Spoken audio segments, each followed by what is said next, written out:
Olá, tudo bem? Hoje o nosso bate-papo vai ser com o Rafael Tomé. Ele é o presidente da ABAD, Associação Brasileira das Administradoras de Imóveis. Não é isso, Rafael? Falei certinho o nome?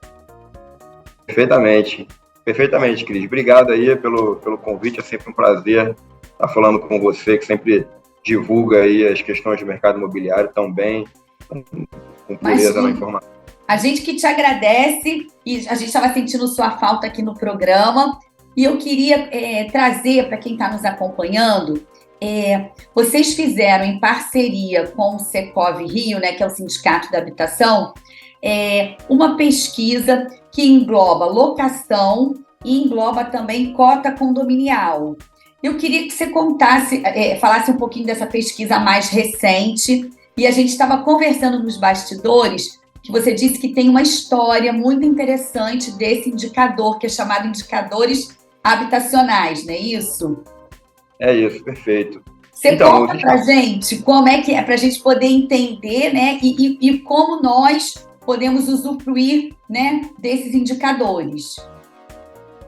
Então, Cris, os indicadores habitacionais, eles surgiram numa iniciativa durante a pandemia. Ele surgiu por necessidade, né? Se a gente recortar aqui 2020, lá ali por março, abril, a incerteza era muito grande, e quando os empresários do mercado se reuniam para falar sobre essa incerteza, a gente não sabia muito bem o que ia acontecer, faltavam dados.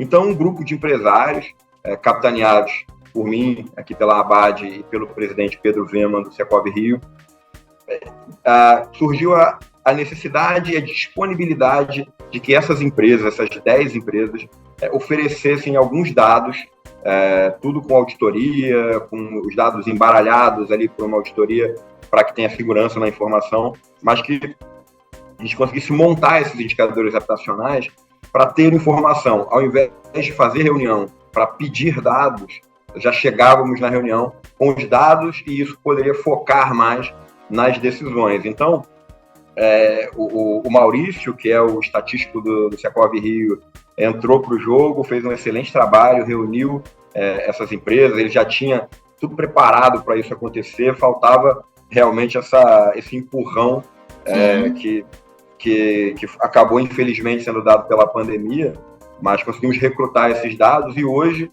trimestralmente, a ABAD e o Secov divulgam esses dados ao mercado, que tem um impacto grande aí na tomada de decisão, né, dos investidores, dos empresários. Basicamente, essa foi a concepção dos indicadores habitacionais. E para a gente isso é muito importante, assim, também, como você colocou, para os investidores, para o mercado em si e para o consumidor final também ter essa pesquisa, não é isso? Ter acesso, né, à informação, porque assim, vocês acabam divulgando, claro, nos canais, né, enfim, nos veículos de comunicação, mas também disponibilizam o material para quem quiser, não é isso? Sem dúvida, fica disponível, a gente manda para a imprensa, a gente faz comunicados sobre isso. É importante destacar que hoje essa amostra já tem quase 9 mil imóveis, né, em locação, e mais de 5 mil condomínios, sendo 254 mil unidades, ou seja, já é uma amostra robusta para que a gente possa estratificar, e são dados reais, né? No mercado imobiliário, muitas vezes, tirando o setor de incorporação, que tem esses dados muito na mão, esses dados ficam muito no que é divulgado de oferta, né? Então, eu tenho um imóvel e eu ofereço ele ao mercado por R$5.000, por exemplo, isso não é o dado real de fechamento. Os nossos dados não. Eles são exatamente como fechados e catalogados pelas administradoras. Tá. E aí eu queria te fazer uma pergunta também. Assim, as perguntas são muitas, né? Então vamos lá, né? Espero que a gente consiga, pelo menos, que você responda boa parte aí por conta do tempo que a gente tem. Quando vocês fazem esse levantamento, são 10 administradoras que você colocou, que são coletadas essas informações, que são associadas da ABAD, correto? Né? Estão ali junto com vocês. E esse mapeamento é do estado do Rio, da cidade do Rio, região metropolitana? Como é isso? Até para a gente entender. Então, as 10 administradoras, elas atuam no estado do Rio. Tá. Por visualização da amostra, a cidade do Rio, ela é superior na amostra, então a gente tem dados mais da cidade do Rio, e a gente tem alguns dados de fora do Rio, de Niterói, alguma coisa, mas majoritariamente os dados são da cidade do Rio. Tá. E aí a gente vamos começar assim com a cota condominial, que a gente sabe que a cota condominial, vocês também, a ABAD, sempre está fazendo campanha de orientação para redução, né, para poder enxugar ainda a cota, porque a gente sabe que pesa muito, tem pesado muito. Na pandemia, houve aí, até porque não podia fazer muita obra, né, aquela coisa, digo assim, no início, né, e depois as coisas começaram a fluir, então coisas que estavam represadas começaram a acontecer, e com isso também a cota deu uma ajustada, vamos dizer assim. E inadimplência também, queria que você comentasse esse último indicador, né? Como é que ficou isso, né? O peso disso, o que é possível fazer, assim, que você lembrasse alguma coisa que a gente pudesse colocar em prática, né, para tentar reduzir. São muitas perguntas, o que pesa mais? É mão de obra? É o elevador? Enfim, a gente quer aproveitar ao máximo você aqui, né, para nos orientar. Não, então, as perguntas são... Eu estou até anotando aqui para não me perder. A gente volta, não tem problema. A boa notícia é que a cota condominial, o atraso na cota condominial vem caindo. Né? E esse é um número importante e um número que eu não posso dizer que alegra, porque ela ainda está num patamar muito alto, ainda está ali perto de 10%, e isso vem acompanhado de um aquecimento da atividade econômica no país. Isso é muito comum de acontecer, né? A gente consegue cruzar esses dados. Se a atividade econômica sobe, aí cai o desemprego de certa forma, e a cota condominial ela é paga com mais frequência, né? E o que é bastante visto, porque a cota condominial ela tem uma das menores punições por não pagamento, né, por conta do Código Civil de 2002, que estabelece ali uma multa pequena. É sempre a última conta a ser paga, ou a primeira que se deixa de pagar, né? Então, a gente observa uma queda da taxa condominial, mas, infelizmente, um aumento no atraso em aluguel. O atraso em aluguel, no dado mais recente, ele teve um aumento aí para 8%, e ele vinha na faixa de 4%, 5%, e isso vem sendo aí algo ruim que o mercado tem que trabalhar para resolver com harmonia, né? Na conversa entre as partes administradoras, elas têm essa função de harmonizar as relações. Então, desculpa, eu te cortei, mas só para entender, então, a pesquisa mais recente que vocês fizeram, né, estão disponibilizando, é o que a gente está conversando aqui, aponta esse aumento na parte do aluguel, né? De 4%, estava girando em 4% e 5% a inadimplência, hoje já está 8%. Né? Aumentou, deu esse aumento que a gente espera ver uma redução aí nos próximos meses. Já na próxima pesquisa, né, que isso já diminua, né? Volte ao patamar que já estamos dizendo assim, não é o ideal, mas é o que é melhor, razoável. A gente entende que é impossível que isso seja regularizado 100%, né? Mas a gente vai acompanhando, né? O indicador ele serve para esse acompanhamento, e aí nós, como associação aqui do mercado, a gente conversa com os empresários nesse sentido. A gente tem reuniões aqui, a gente avisa, olha, pessoal, teve esse aumento, é importante você voltar para a sua empresa e passar essa informação para os funcionários, para que eles entrem em contato com os moradores, com os locatários, com os proprietários, para fazer aí esse meio de campo e entender, né? Olha, isso é algo que aconteceu, esse tratamento individual é muito do que o mercado tem que fazer para ele continuar estável, né? Continuar seguindo sem nenhum problema aí desse sentido. Porque na pandemia, né, tinha muita negociação, né, essa coisa, porque todos nós fomos pegos de surpresa, enfim, a gente falou até disso lá atrás, quando você esteve aqui com a gente, mas se você tem um inquilino que está pagando, né, em dia, mas chegou a hora do reajuste, de repente, naquele momento, não pode aplicar todo o reajuste, acredito que vale essa conversa, né, esse bate-papo entre as partes, porque se ele vinha sempre honrando com compromisso, né, condomínio, aluguel, IPTU e outras despesas, será que... Bom, eu não sou especialista assim, nisso, mas um pouquinho de experiência a gente tem. O que você sugere nesses casos? É isso que vocês recomendam também nessas reuniões com os associados? Então, esse equilíbrio do mercado, ele se provou muito forte e muito sólido na pandemia, e hoje nós vivemos até a gente pode chamar de um repique daquele momento, porque naquele momento o que aconteceu? A inadimplência subiu, pessoas perderam os empregos, as pessoas foram colocadas em suspensão dos seus contratos de trabalho lá atrás, e precisou ter conversas e mais conversas. O mercado está preparado para isso. Não adianta a gente pensar em legislação para algo que é tão particular e tão específico. Então, o mercado se mostrou primeiramente nessa negociação olha, eu vou dar isenção, eu vou parcelar para frente, eu vou reduzir aqui um valor. É algo muito específico e muito próprio, tanto do imóvel, como do local que o imóvel está, da profissão que a pessoa que alugou. Não é possível que se crie uma lei que vai conseguir abranger todas essas especificidades. Sim. O que aconteceu logo depois? O IGPM, ele apresentou uma distorção muito grande. Então, o IGPM foi para cima de 30%.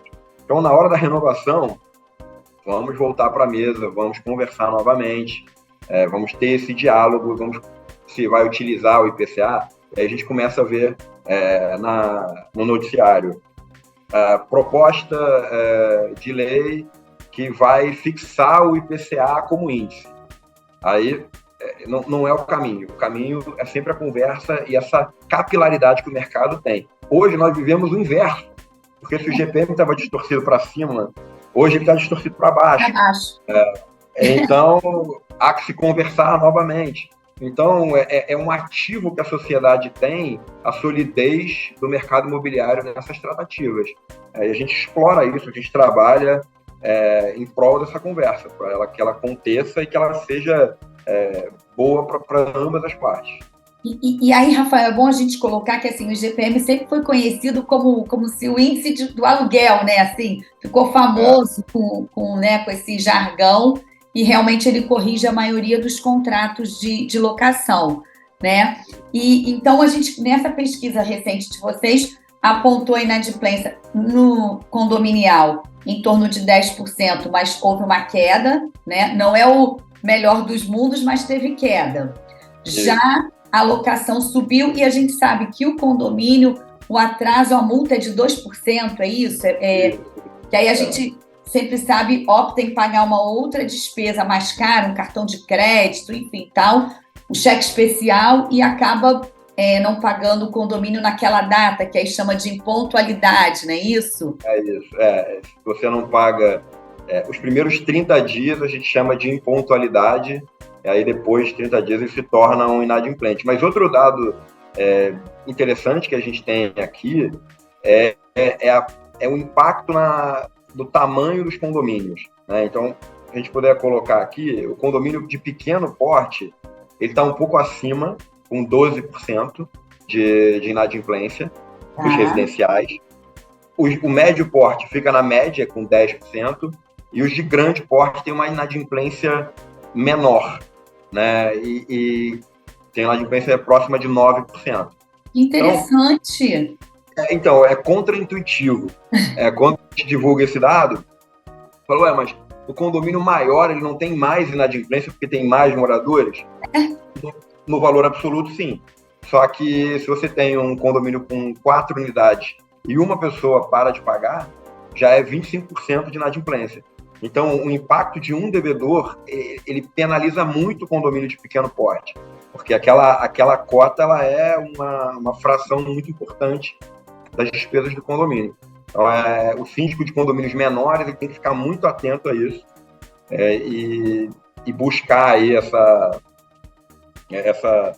volta do recurso, esse trabalho com o morador, para que ele pague a sua cota, que ele honre ali com sua obrigação. Agora, eu queria que o médio porte está girando em torno de 8%, é isso? O médio porte, 10%. O médio porte está na média, que é o 10%. Tá, entendi. E aí também a gente sabe que o que mais pesa na cota condominial? É a folha de pagamento? Porque também é contraditório, né? Porque um condomínio grande tem bastante, geralmente são funcionários 24 horas, né? Tem uma equipe muito maior. Tudo bem que tem um número também expressivo, né? São verdadeiras, de repente, até maior que mais pequenas cidades que a gente tem por aí, né? Então, o dado que a nossa pesquisa traz nesse sentido, ele mostra uma queda no percentual de mão de obra. Ou seja, mão de obra sempre foi ali 60%, 50% de um gasto de um condomínio. Tá. E a última pesquisa mostra uma queda para o patamar de 45%. Ainda, o nosso indicador ele tem 1 ano e meio, ele tem uma robustez há 1 ano, e a gente está avaliando ainda os números, para entender melhor o que acontece. Mas eu tenho um palpite e eu não vou deixar de fazê-lo aqui. É uma hipótese a ser estudada pelos nossos estatísticos. Mas eu imagino que a portaria virtual ela é uma tendência que vem se mostrando cada vez mais sólida, onde você pode ter, mesmo que você tenha um porteiro, aí você não tem o porteiro à noite, aí você consegue acessar o condomínio de forma eletrônica, por aplicativo, essa é uma tendência. E a outra é a migração para uma mão de obra um pouco mais híbrida, que você não é full-time, que você contrata uma empresa e você tem um funcionário terceirizado que ele vai, executa o serviço de limpeza e aí entra com um serviço, que é justamente o que vem aumentando. O serviço de manutenção vem aumentando nos condomínios, já está em 30%. Os serviços de manutenção vem subindo. Mas, por exemplo, eu vou chamar um pequeno intervalo, que a gente está aqui já estourando o limite, mas eu queria que no próximo bloco, a minha dúvida é a seguinte: tudo bem que você falou que o serviço já está tendo um aumentozinho, mas também não justifica, assim, não supera, eu digo, em termos de valores, o que é manter o funcionário ali no edifício, não é isso? Você diz, em termos de valores, não está maior do que o funcionário. A mão de obra ainda é o maior gasto condominial. Sim, mas próximo de 50%. Tá, mas quando você opta por contratar essa empresa terceirizada, mesmo que ele suba no patamar, não chega em termos de valores ao que você tem para manter o quadro de funcionários no dia a dia, não é isso? Se você contratar a locação de mão de obra, ela é um pouco mais cara, porque é o mesmo valor do custo do funcionário, mais a administração do empresário que está alocando aquela mão de obra. Mas se você contratar serviços pontuais de limpeza, num exemplo aqui mais claro, talvez, eu tenho um auxiliar de serviços gerais que é meu funcionário e está aqui o tempo todo na carga horária dele para disposição do condomínio. Ou eu tenho um serviço aqui de limpeza ou de faxina que vem e que cumpre, não obviamente o serviço todo, mas parte dele durante 3 horas por dia e vai embora. Isso acaba sendo mais barato para o condomínio, porque a mesma pessoa... Desculpa te interromper, é questão de ajuste também com o que o síndico tem e com a orientação da administradora para aqueles momentos, né? Bom, vou chamar o intervalo e a gente volta, porque esse tema assim, não é polêmico, mas é esclarecedor para quem está nos acompanhando. Já voltamos, fique aí.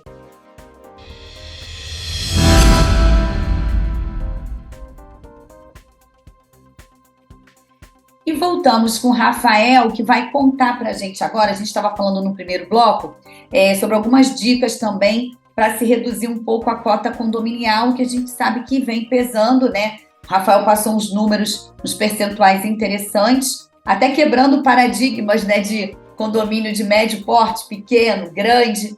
E você chegou a falar no primeiro bloco também da parte da portaria remota, que tem sido já usada e já tem sentido diferença, né, o impacto, né, no custo condominial. Falou da mão de obra, né, que pesa também, mas algumas alternativas têm sido de substituição, sem prejudicar, né, claro, tudo dentro do certinho, do correto. E aí, o que mais assim a gente pode acrescentar? Você acha que vale a pena colocar aqui, que nunca é demais reforçar, né, para tentar economizar um pouco, né, na cota condominial? E também queria ver a parte da locação com você. A gente já falou um pouquinho de condomínio e queria entrar também na parte de locação. Tá certo. Bom, Cris, eu acho que o condomínio bem administrado, ele fundamentalmente é um condomínio que tem os dados que consegue avaliar o que é importante para ele. Eu sou basicamente nascido e criado dentro desse mercado, né, na empresa familiar. Meu pai também foi presidente da ABAD. Aqui, inclusive, atrás de mim, estão todos os presidentes da ABAD. Meu pai está aqui, ó. Isso mesmo, César. Para ele, está assistindo. E eu participei de muitas assembleias. E na assembleia é onde se apresenta a previsão orçamentária e é onde se pega minimamente o interesse daquela comunidade de serviços. Então, eu costumo dizer em assembleias, principalmente assembleias de instalações, a primeira do condomínio, né? Olha, o condomínio ele reflete os serviços que ele possui. Muitas vezes a gente observa em condomínios que tem serviços que não são 100% necessários ou 100% de uso comum.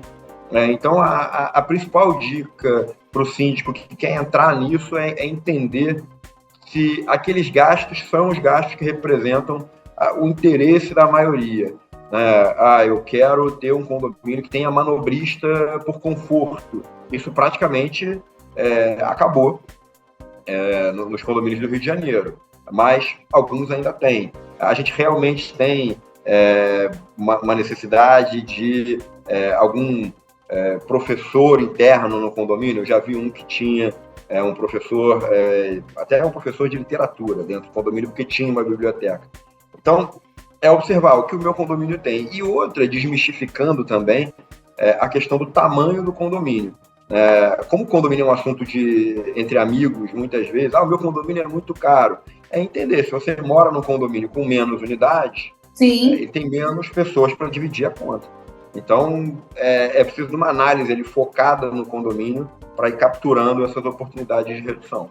E também tem assim, uma outra coisa que a gente sempre escuta assim, poxa, no meu condomínio, né, não tem nada e eu pago mais do que você que tem spa, tem piscina semiolímpica com raia, não sei o que, brinquedo até...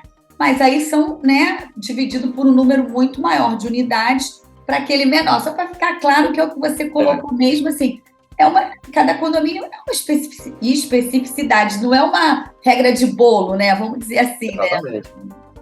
Uma receita. Um condomínio que tem 8 unidades e porteiro 24 horas, por exemplo, ele já é mais caro que um condomínio de 600 unidades, com tudo isso que você comentou, principalmente se for um condomínio de vários blocos com uma entrada só. Essa aí reduzir o número de entradas talvez um filé mignon aí para redução. A cerejinha do bolo. A cerejinha do bolo. Bom, então, agora eu queria que você falasse um pouquinho também, a gente deu uma pincelada no início também do nosso bate-papo sobre locação.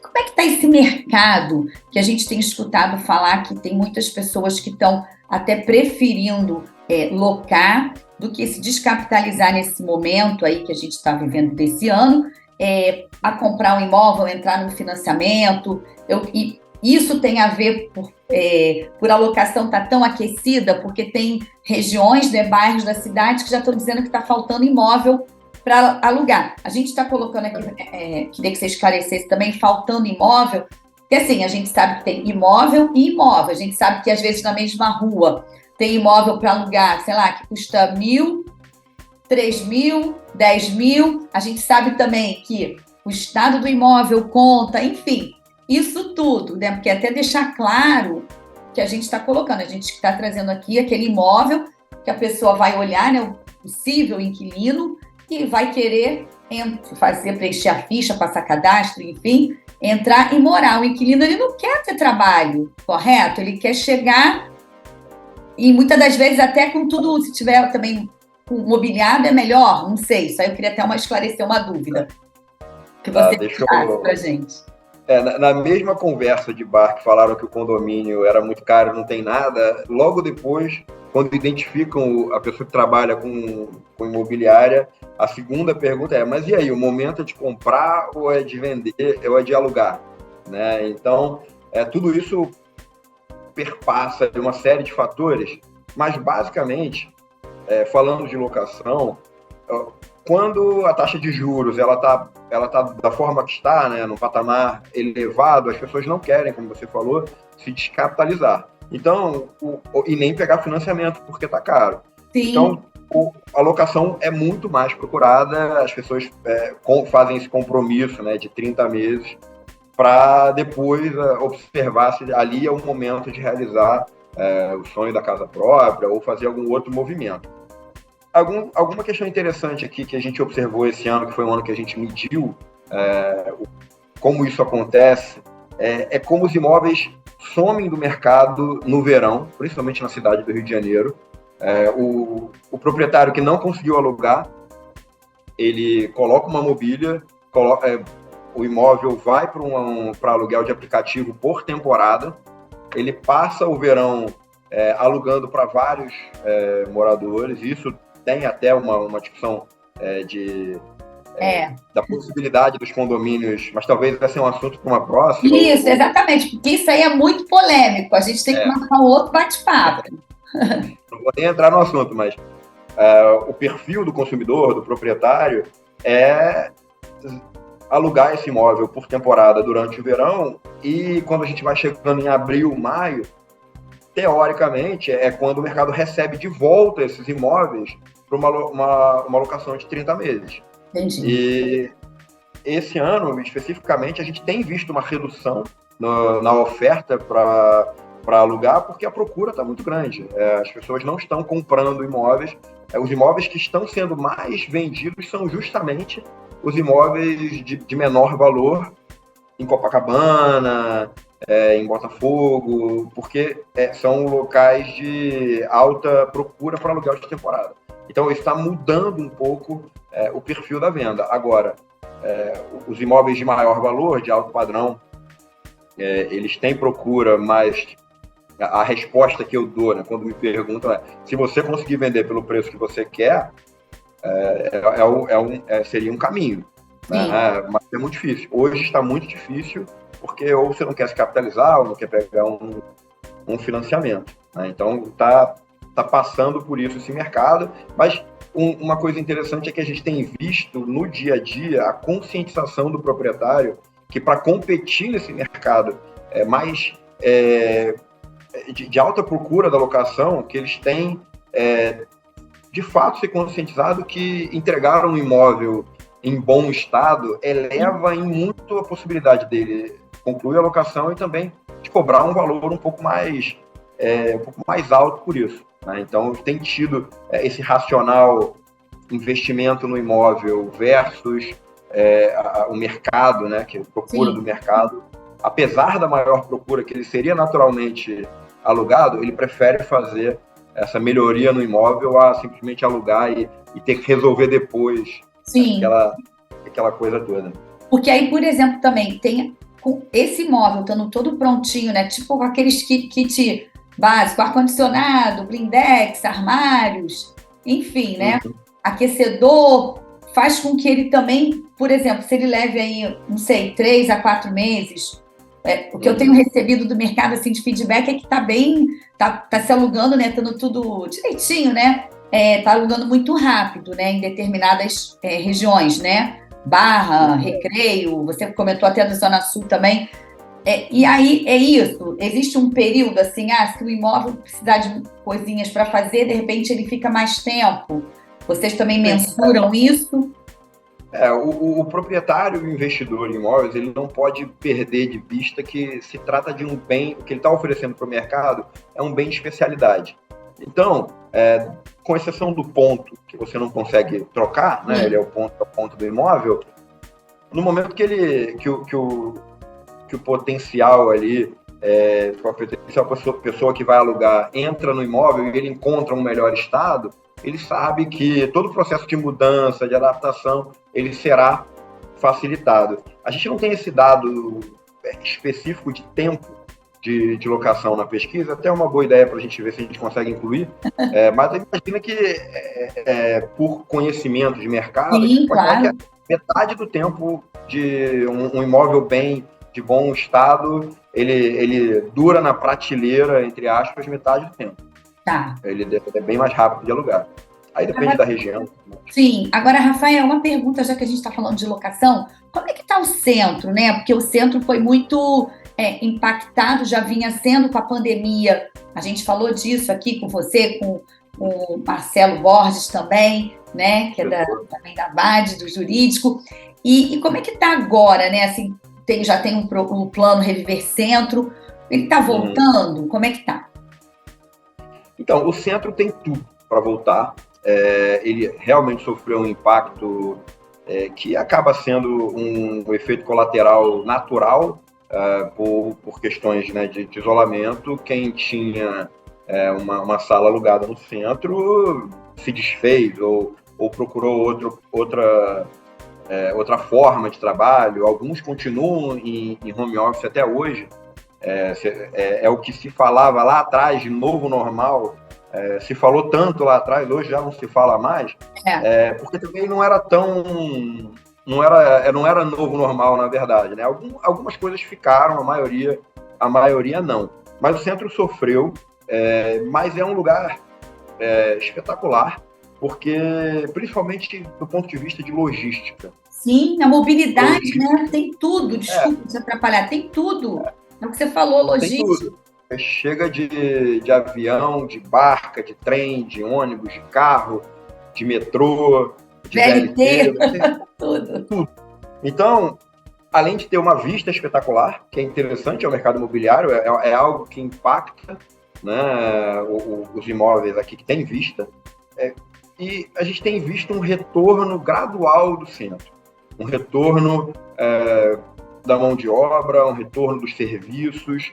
A prefeitura tem um olhar sobre isso, na nossa pesquisa a gente já identifica que o centro aponta para uma ocupação de 40%, tá? Passando dos 40% de ocupação no centro, que ainda está longe de ser o ideal, mas a gente chegou a observar no auge da pandemia próximo de 20%. Então, já deu uma boa avançada e a tendência para o centro para os próximos anos aí, né, com o Reviver Centro, que basicamente é um projeto de união da prefeitura, iniciativa privada, para que o centro volte a ter esse protagonismo e até se torne um bairro 24 horas, porque hoje não seria um bairro 24 horas, mas uma vez que você tem, como nós temos aqui, 15 prédios residenciais vindo para o centro da cidade, sendo construídos no centro da cidade, você já tem uma população existindo no centro que vai precisar de serviços, vai precisar de farmácia, vai precisar de mercado, os restaurantes. Eu acho que a melhor notícia da vida de quem tem um restaurante aqui é que ele não vai mais ficar refém do segunda a sexta almoço, ele vai poder ter jantar e fim de semana. Para quem tem restaurante aqui no centro é maravilhoso. Com isso, o poder público tem que entrar com iluminação, tem que entrar com segurança, tem que entrar com limpeza, alguma coisa assim, e nós teremos um centro 24 horas. A atividade econômica aumenta, as pessoas vêm, procuram, e aí vira uma região que tem muito a se beneficiar desse processo como um todo. né? E nós estimulamos muito isso. Eu acredito que em 5 anos o centro já vai poder observar uma transformação muito grande aqui de famílias, pessoas morando. A gente torce muito por isso, trabalha por isso. E até porque também a gente vê a Cury, né, que investindo muito aí no centro, tem o Opportunity Imobiliário também investindo, e faz com que as pessoas que às vezes trabalham no centro e moram, pagam aluguel longe, muito longe, possa até comprar o seu imóvel, né, e estar perto do trabalho, ganhar em qualidade de vida, e o que você falou, tornar o centro um bairro 24 horas, porque você se diverte, né, tem cultura, tem tudo, gastronomia, trabalho, né? A inserção do centro na agenda da cultura da cidade é também muito benéfica, porque aqui tem muita história, né, no centro da cidade. Sim. É só a gente começar a apontar um pouquinho, ter um carinho aqui, que isso vai acontecer. Rafael, a gente está quase chegando no finalzinho, mas eu queria saber, aproveitar um pouquinho mais para falar que a Abade, vocês também costumam ministrar cursos, não é isso? Voltados para a qualificação de síndicos, subsíndicos, administradores e quem estiver interessado, né, nesse universo, não é isso? Como funciona? Você pode falar para a gente também, porque quem está nos acompanhando também, né, pode querer se especializar e aí já fica sabendo dessa oportunidade. Não, claro. Antes de falar dos cursos, eu quero falar de alguns materiais que a Abade disponibiliza gratuitamente. Ótimo.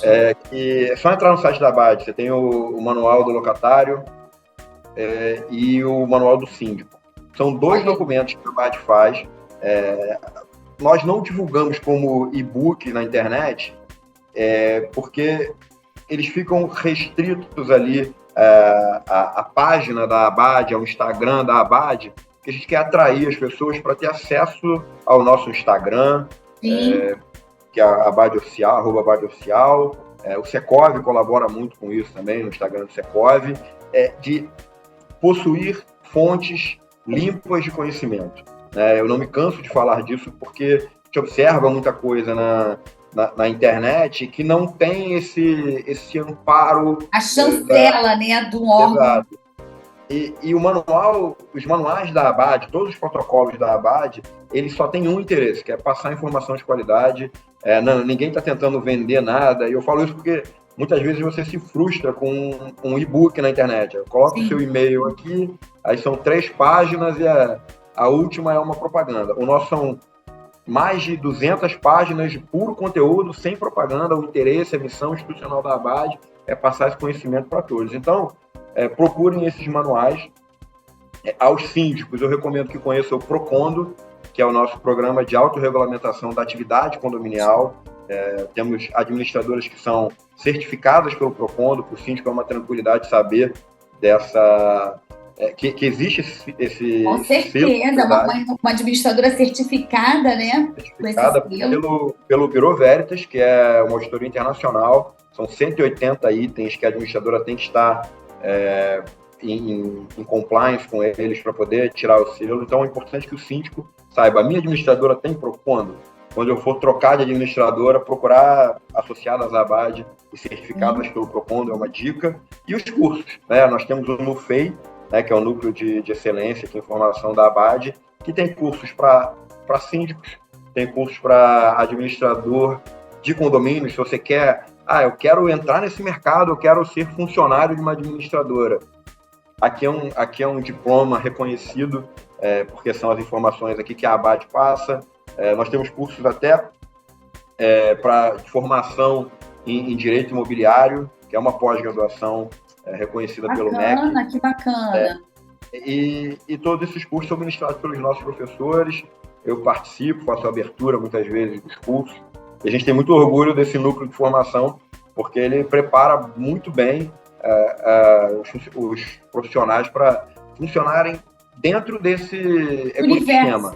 Sim. Exato. Ele pode trabalhar numa administradora, depois vira síndico profissional, é síndico, vai para a administradora, trabalha, ou até no seu ambiente pessoal, ele vira conselheiro do prédio que ele mora. A gente acredita muito que passar essa informação transforma o mercado em algo mais evoluído, com discussões mais complexas e sofisticadas e menos ali específicas de certos problemas. É o dia a dia mesmo, né? Ele sai com a prática, né? Com o dia a dia. Exatamente. Bom, Rafael, chegamos ao final. Te agradeço mais uma vez, que você possa voltar mais vezes. Quem está nos acompanhando, espero que tenham gostado. Visitem lá o Instagram da Abade, né, Rafael? Curtam, né? Compartilhem as informações. Mais uma vez, obrigada. Eu que te agradeço sempre. O papo, quando a gente vê o horário, sempre flui muito mais rápido, a gente fica com vontade de marcar já o próximo. Obrigado. Exatamente. Bom, ficamos por aqui. Espero que vocês tenham gostado e até a próxima. Tchau, tchau.